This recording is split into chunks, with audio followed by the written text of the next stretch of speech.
Greetings, I'm Professor K, and in this short video presentation we're going to take a look at how we go about configuring BurpSuite as a proxy up inside of our installation of Kali Linux. BurpSuite is a set of tools used for penetration testing of web applications. It is developed by the company named Proxy. BurpSuite aims to be an all-in-one set of tools, and its capabilities can be enhanced by installing add-ons that are called BApp. So let's begin by creating a shortcut for BurpSuite and placing that shortcut on our desktop. To do this, I'm just going to go up here to the application launcher, and I'm just going to type in burp in the search bar. Now I'm going to find my BurpSuite. I'm going to right click, and I'm going to select from the context menu, add to desktop. Go ahead and close that out, and there's our shortcut. So let's go ahead and launch BurpSuite. Just double click it. Now you may get a message about it needing an update. You can go ahead and do that or do it later. I'm going to go ahead and do it later. Now on this next screen here, you're going to see that there's an option for a temporary project. That's because this is the community edition, and creating a project and saving it to a disk is not possible. So just go ahead and accept the default and click next. Here we see we have the option to use the burp defaults, and that's what we want to do at this time. So go ahead and click on the button where it says Start Burp. So let's go ahead and click on the Proxy tab. Now, first off, this open browser does not work if you are logged on as root, or even if you're logged on as a normal user.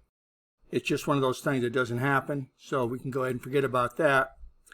Now, the next thing we have to do is configure our default browser up inside of Kali with the proxy settings so that it can forward everything over to the BurpSuite. And so to do this, let's just go back up to our application launcher, and over here in the right context menu, let's select web browser. Back at our BurpSuite, let's go ahead and configure intercept to be off, and we'll turn it back on in just a moment. Now let's go back over here to our Kali, and what you want to do here is scroll on over till you come to the settings. Go ahead and open that up, and then you're going to go to preferences. On this first page of your preferences, the general page, just scroll on down to the bottom until you come to networking. And we're going to click on where it says network settings and the settings button. Here you can see that I've already got my proxy configured, and it's very easy to do. If you're going here for the first time, this is what you're going to see. There will be no proxy. So you want to select the option for manual proxy configuration. From here, what you want to do is where it says HTTP proxy, just type in your loopback address of 127.0.0.1 on port 8080, and this is where BurpSuite will be listening. Once you got all that done, you can also check the box to use this proxy server for all protocols and click OK. And now let's go ahead and let's load a website from the internet. So I currently have BurpSuite open on my desktop, and we're trying to go to a website up inside of my browser. Now when this happens for the first time, Firefox in all of its wisdom is going to prevent you from using BurpSuite as a proxy because it's a self-signed certificate. So we have to install this certificate or import the certificate so that we can tell Firefox that it's okay, we know what we're doing. So the first thing we're going to have to do is go get that certificate. So we're just going to pull this down here. I've already been there once. And we're going to go to http://BurpSuite, just like that. You're just going to type that into your browser's address bar. I'm up inside of Kali. And we're going to go over here to the right when this page loads, and we're going to click on where it says CA certificate. Now we're going to go ahead and save that file. Now once you save the file, you're going to go back on over here to your preferences.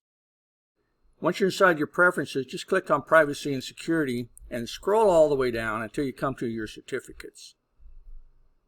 Once you're inside of the certificates area, just go ahead and you're going to view certificates.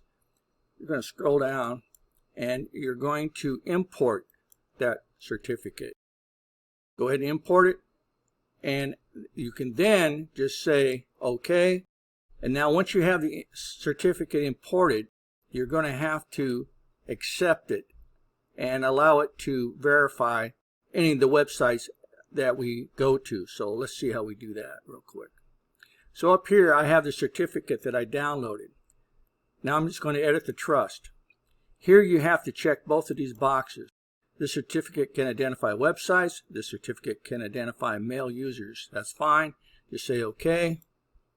Say OK now, and close out your browser and reopen it. Once you have your browser reopened, you can then go to any website you choose, and at the same time use BurpSuite as your proxy. So let's go to a website here. If you have problems with loading a website using BurpSuite as your proxy, go ahead and close out your browser, go on back on over to BurpSuite, turn the intercept to where it's off, and then turn it back on again. You can come back on over and hit F5, and your page should load. And I've gone ahead and opened up cyberoffense.com, and if we go back on over here to BurpSuite, you'll see that with the intercept off, it's not going to capture anything. But just as soon as I turn this on, like so, give it a couple of seconds, and it'll start capturing traffic. And there it is. It takes just a couple of seconds for it to refresh, and then it'll start capturing. So here you see that it's capturing headers. This is the header information that it's capturing from my request going out to the internet. So my request is basically stopped right here at this BurpSuite. The proxy is holding it up until I tell it that it's ready to be forwarded. Because BurpSuite will allow you to go in here and you can change the header information.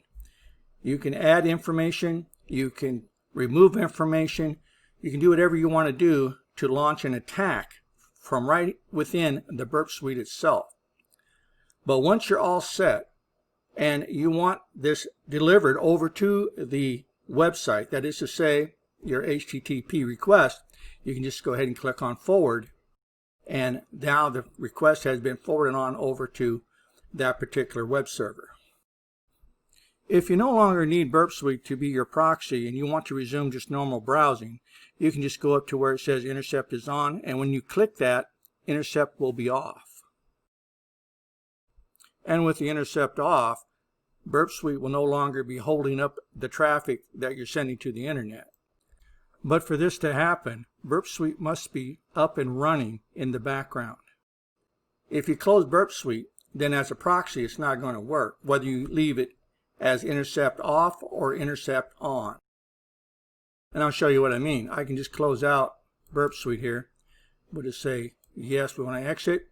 Now when I go back on over here, because I am configured to use a proxy, if there is no proxy, then I should get a timeout.